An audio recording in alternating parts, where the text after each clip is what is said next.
আসসালামু আলাইকুম দর্শক, এই মুহূর্তে গুরুত্বপূর্ণ একটি খবর হচ্ছে মোটরসাইকেলের গতিসীমা কমিয়ে দিল সরকার। দেশের এক্সপ্রেসওয়েগুলোতে সর্বোচ্চ গতিসীমা হবে 60 কিলোমিটার। মহাসড়ক, যেটি দেশি ও আন্তর্জাতিক মহাসড়ক যেমন বগুড়া রংপুর হাইওয়ে, এই মহাসড়কগুলোতে সর্বোচ্চ 50 কিলোমিটার গতিবেগে চলতে পারবে মোটরসাইকেল। আর সিটি কর্পোরেশন ও পৌরসভা এলাকায় সর্বোচ্চ গতিবেগ হবে 30। গত 5 মে সড়ক পরিবহন ও সেতু মন্ত্রণালয় মোটরযানের গতিসীমা নির্দেশিকা 2014 নামে বিভিন্ন যানবাহনের সর্বোচ্চ স্পিড লিমিট নতুন করে প্রকাশ করেছে।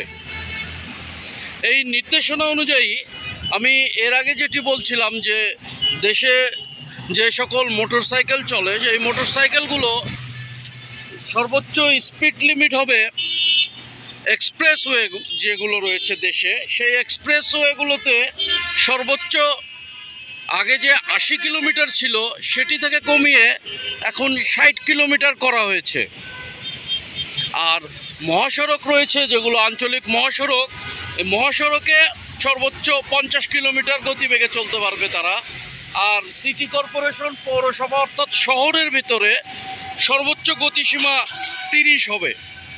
আর আরেকটি বিষয় সেটি হচ্ছে মিনি ট্রাক, কারভার্ট ভ্যান ও মালবাহী গাড়ি, এগুলোর ক্ষেত্রে সর্বোচ্চ গতিসীমা 50 করা হয়েছে।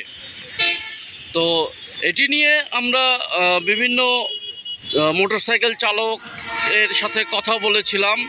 তাদের বেশিরভাগই বলেছে যে এটি খুব ভালো হয়েছে, এতে করে বেপরোয়া গাড়ি চালানো কমবে আর অ্যাক্সিডেন্ট বা দুর্ঘটনার পরিমাণটা অনেক কমে যাবে আর কি।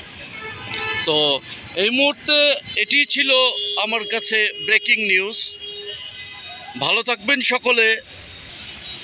দৈনিক প্রত্যয়ের পক্ষ থেকে আমি রাকিব শান্ত বিদায় নিচ্ছি। আপনারা ধীরে এবং আইন মেনে সড়কে চলাচল করুন, নিজে বাঁচুন, অন্যকে বাঁচতে দিন। এই যে আপনারা দেখতে পাচ্ছেন আমি এই মুহূর্তে রয়েছি বগুড়া 3 মাথার ফ্লাইওভার। এখানে দেখেন বাইকগুলো, ট্রাক কি গতিতে যাচ্ছে, কি স্পিড তাদের।